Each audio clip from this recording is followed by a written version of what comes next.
days back, my son attended my nephew's birthday party, and that's where everything went wrong. Both of them are 8 years old. They go to the same school, and a bunch of their friends were at this party. Before the party, he had been feeling a little under the weather, so I had asked him several times if he really wanted to go. But he had insisted that he felt fine enough to go. And that's why I let him, because he wasn't looking too bad, just a little tired. I figured that being with his friends would make him feel better, so I dropped him off at my sister's place.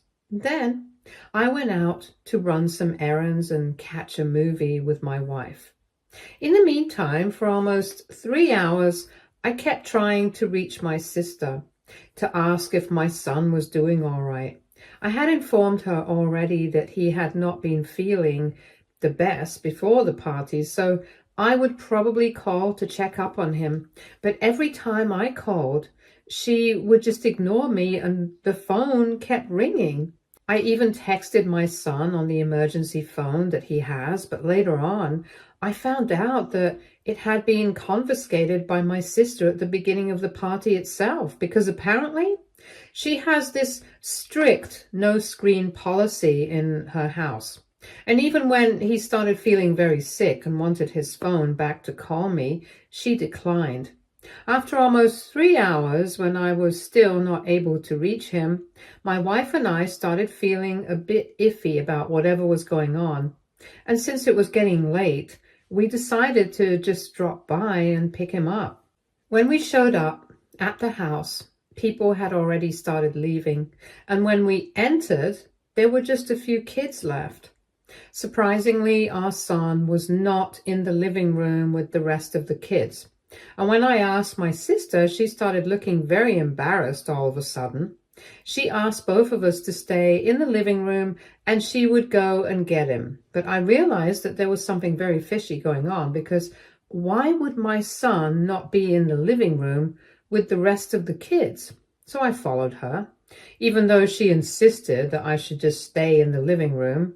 But I went after her with my wife, and while we were walking, she started explaining that during the party, my son had apparently started feeling very sick and wanted to call me. But she didn't believe him. She thought that he was just putting it on and seeking attention, because that's what kids do. So when he started insisting and nagging her, she got a bit upset with him and put him in timeout in the basement, because she thought that he was going to ruin her son's birthday party that she had been planning for weeks. She didn't let him call me, and neither did she pick up my calls herself, because she was too busy with the party. And until we showed up, she had totally forgotten about him, so that's why she had been looking so uneasy. Naturally, I lost my calm while she explained everything, and I made her rush to the basement so she could open up and we could check on my son. Thankfully, he's all right now, but when we found him, he was sniffling constantly, shivering, and almost on the verge of unconsciousness. And he had even vomited on the floor of the basement a bunch of times. We wasted no time in rushing him to the nearby hospital ER, because even if there was nothing seriously wrong with him, we couldn't take that chance. My sister decided to get into her car and drive behind us, leaving her husband in charge of the other guests. We had left through the kitchen door because I didn't have any time for questions, and even though I had asked my sister not to come to the hospital with us since she was the last person I wanted to see, she still came along. While we were in the waiting area, she constantly kept apologizing to both of us, but we just ignored her. After a while the doctor was checking up on our son, I realized that my dad had shown up in the ER as well, along with my brother-in-law.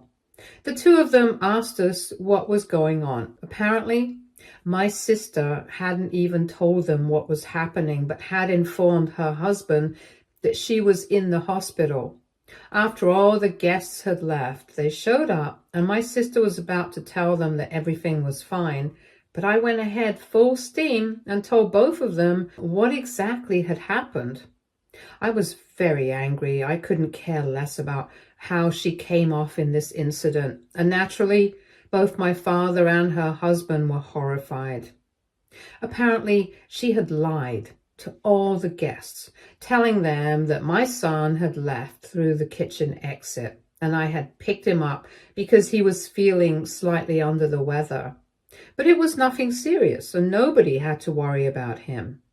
And that seemed like a reasonable explanation. So nobody even suspected anything because obviously what she had done was extremely crazy and it wouldn't have occurred to anyone.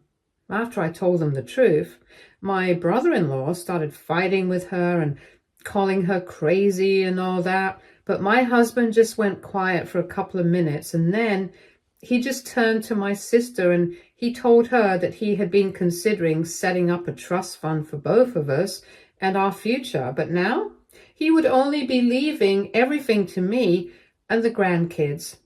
She wouldn't receive anything and he would make sure of it. All of us were a bit shocked by this sudden declaration.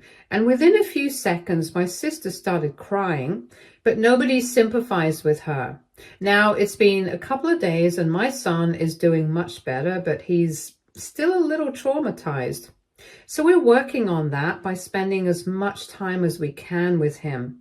In the past few days, though, my sister has also been begging me to fix everything and try to talk to our father because she thinks that this is way too harsh of a punishment for what she did. Even her husband is not talking to her right now and is actively keeping their kid away from her. She has apologized at least a gazillion times by now, but I honestly don't care. She already did something horrible and she can't take it back. But in the back of my mind, I also feel a little weird about the fact that my dad has decided to cut her out of the trust fund because originally he had only named his 2 grandkids and both of us were fine with it. But now I'm included in it as well and I'm the new beneficiary and I don't know. It just feels weird and I'm finding it hard to wrap my head around it. So basically, what I want to know is WIBTA for letting my dad name me as a trust fund beneficiary along with his grandkids and leave my sister out of this for what she did. Hey everyone, first of all, thank you so much for all the comments. My son is doing perfectly fine now and we are very grateful that so many people seem to care about him. We're also very thankful for all the concern and support that has been shown to us in the comments. It's really sweet of you guys. Anyway, coming to what's been happening recently, I have decided to block my sister. It's been a week since the party now, and I think she should just count herself lucky that we have decided not to pursue any sort of legal action against her or report her for this, because I think we could very well do that. We just don't need that drama right now. It's going to take a lot of time and money to pursue this, and it's just not worth it. We have been throwing around the idea of reporting her to CPS, but that's only been a recent development. The reason I did not mention it in my previous post was because honestly, we were not even thinking about what to do about her. I was mostly just focused on my son and on the whole trust fund situation. It didn't even occur to me that I might have to report her and stuff, but I think it's a good idea to do that because she has a son herself. She sometimes has other kids over, and I really don't think that it's a good idea for her to have that going on right now. It's clear that there's something wrong with her at the moment. I don't know what it is, but normal people don't behave like this. So if I do report her to CPS, maybe they will suggest counseling or something, and she will be able to deal with her things better in the future. In the long run, it'll be good for her. Also, a couple of people were asking me why I hadn't just blocked her in the beginning itself. Why was I letting her text me in the first place? Honestly, it was just a moment of weakness for me. After our mother passed away a few years ago, my dad, my sister, and I had become a very close-knit unit. And that's why I trusted her enough to leave my son with her at the birthday party and take off with my wife for the evening. If I hadn't trusted her, I would have spent the entire evening with them, because I usually don't let my son spend time at anybody's house for hours without thinking it through. We have been very close for the past few years. So I was finding it a bit difficult to block her, especially when she was going through all this in her personal life as well. I am a father, but I'm also her brother, so I was feeling kind of sad for her, while I was also feeling angry about what she had done to my son. So there were just a lot of conflicting feelings, and I felt very lost, so I hadn't blocked her yet. But now, I don't think I need to entertain any of this. I don't even need to feel bad for her, even if it was an honest mistake. It's just not one that people can afford to make with kids. These things can leave people scarred for life, and if she doesn't have the common sense to understand that, then maybe she shouldn't be having kids over at her house in the first place. Anyway, I'm going to speak to my dad today, and then we might report her to CPS. It won't be easy, but I seriously feel like this has to be done, because what she did was really irresponsible and a horrible thing to do to anybody at all, not just a 7-year-old kid. And I can't let this go just because she's my sister. I probably wouldn't even have thought about reporting them twice had it been anybody else in her place.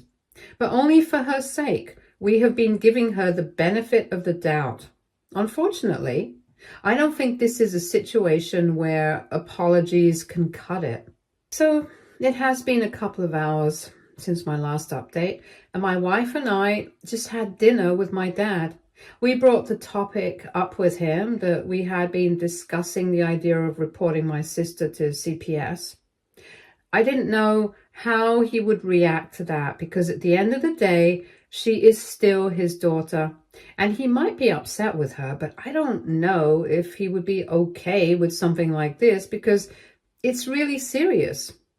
He thought about it for a while. I thought he was going to advise us against this, but in the end, he told us that we should do what we think is right. And if we think that we should report her to CPS, then by all means, we should go ahead. He was very frank about the whole situation and told us that even in the past, he had caught my sister being short with her own child many times. Most of the time, she would be very nice and calm, but sometimes she would just lose it over something very small and insignificant when he was over. And then her son would cry, and she would try to make it up to him, but it was clear that she had a few issues controlling her temper.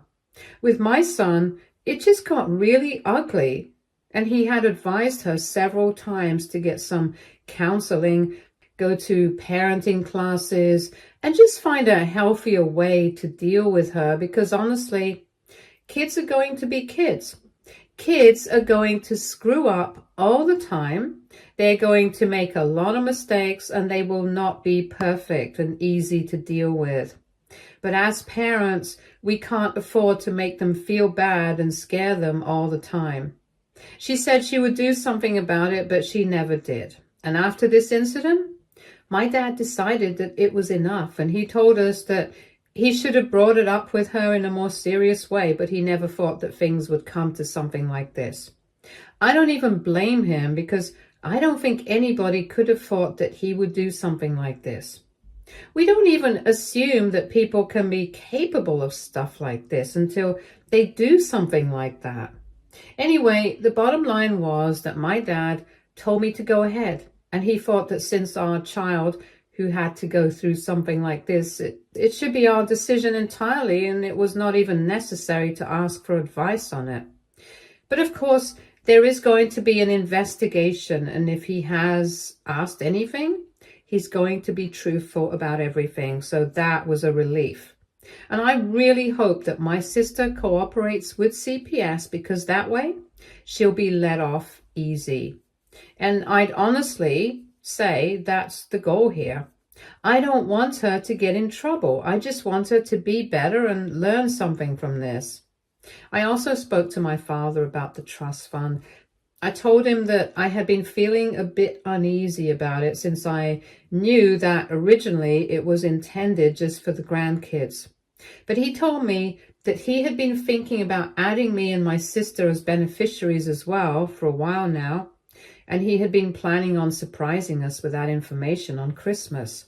His business has been doing very well, and he ends up saving a lot of money because he has a pretty modest lifestyle and doesn't need much. So he thinks that it's fair enough for me to be added as a beneficiary, and since it's his money, nobody can tell him what to do. Even if my sister does think it's unfair, she's just going to have to deal with it.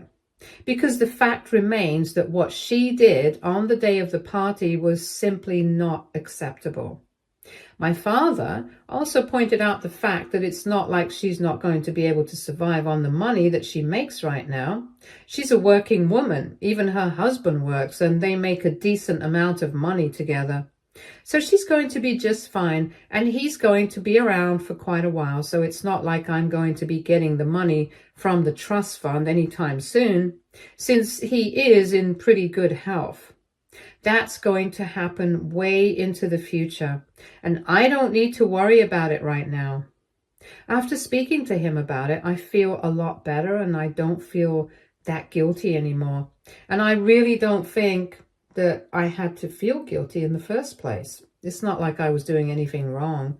I didn't coerce or force my father to do something like that. He did this of his own accord, and I'm not going to worry about this being unfair or whatever anymore. I'm just not going to stress myself about anything that I don't have to anymore, because it's just not worth it.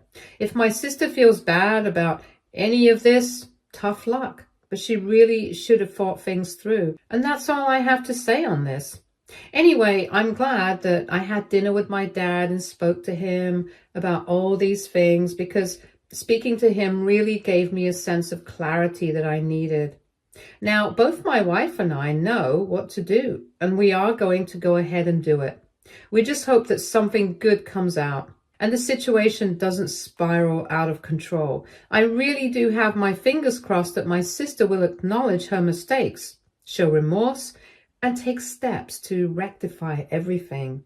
Hey guys, so after my last update, there were a lot of people who had said that there was no need for me to report my sister to CPS anymore, because right now my child was safe and I didn't have to worry about anything. But like I said, this was not about getting my sister in trouble or getting revenge on her. This was just about doing the right thing. I knew that if she was truly and really apologetic about the situation, she would cooperate. And I knew that since my child was currently safe, CPS probably wouldn't take this very far, since I had discussed it with a friend of mine who works with the organization closely, being a foster care worker. And I had done my own research as well before taking a step like this, because I knew that this could go wrong very quickly. But ultimately, it was about doing the right thing, since she has a kid of her own and she has kids over sometimes as well. So I went ahead and reported her anyway. And of course, the caseworker who got in touch with us did ask us why there was such a delay. And we had to explain that since it was my sister that we were talking about, I had been confused about whether I should do this or not. But now I was confident about my decision. It's been 2 weeks since then, and the caseworker has gotten in touch with my sister as well. He did speak to both my wife and I. We gave him a thorough account of whatever happened, and then my son was also spoken to separately, and he was a bit nervous about it. But he did share everything that happened. We also showed her the medical records from the ER and the later visit to the doctor, and confirmed that it had been an emergency because my son had a severe case of food poisoning. That was not my sister's fault. But even then, she should have taken it seriously. After speaking to us, within 6 days, my sister received a visit, and from what I'm hearing, she was cooperative and extremely apologetic. By the end, she was actually in tears, but she did not make a big deal out of her emotions and stuck to the truth. Showed the caseworker around the house, and since the basement was not exactly a hazardous place, it was just really cold. The caseworker told us that they were going to get in touch with their supervisor and let us know about the decision soon enough. We did try and get her to tell us what was going to happen, but she told us that that decision was not exactly up to her. She could only make recommendations, but she definitely would recommend that since my sister had been very cooperative and apologetic throughout the visit, and from the initial investigation and findings, she could tell that while it was bad, it had probably been a one-time thing. So she would suggest counseling and parenting classes for my sister to her supervisor as per our request. Even though we don't know the decision yet, I'm hoping that that's what happens. And this doesn't go too far. It's been a week and a half since my last update. And a couple of days ago, the caseworker reached out to us again and said that a decision had been made. And thankfully, our suggestions were taken into account. My sister had shown that she really wanted to improve, and even her husband and son had said that while she does have issues with her temper, sometimes something like this had only happened once, and they would try their best to make sure that it never happens again. Taking all of that into account, it was decided that she would have to attend counseling sessions and parenting classes until the situation was deemed to be better, and she was not supposed to have any sort of unsupervised contact with my son. The last bit is already not happening, so we are fine with that. And about that, this has turned out exactly like what we had wanted. So we are thankful for that. The caseworker is going to stay in touch with us and my sister to monitor the family equation closely. But for now, this is it. I haven't spoken to my sister yet, nor has she tried to reach out to me. And it's the same with my brother-in-law as well. I don't even know if they are talking to each other yet, because the last I had heard, he was not speaking to her and he was trying to keep their son away from her as well. But since he has stood by her during this time, I'm hoping that the situation is better in their home as of now. I have kept my father updated throughout the whole thing, and now that we finally have a decision, we are finally able to breathe again. Because this had been very stressful for all of us, not just my sister or me. This is probably the first time something like this has ever happened in our family.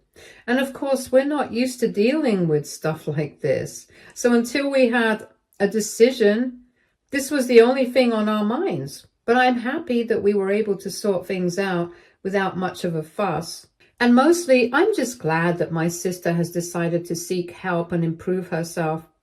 As for my son, he's pretty much back to normal. He's playing, laughing, jumping around, and doing everything that kids his age do. At school, he's also hanging out with my nephew, regardless of the situation between me and my sister. And that's really the way it ideally should be.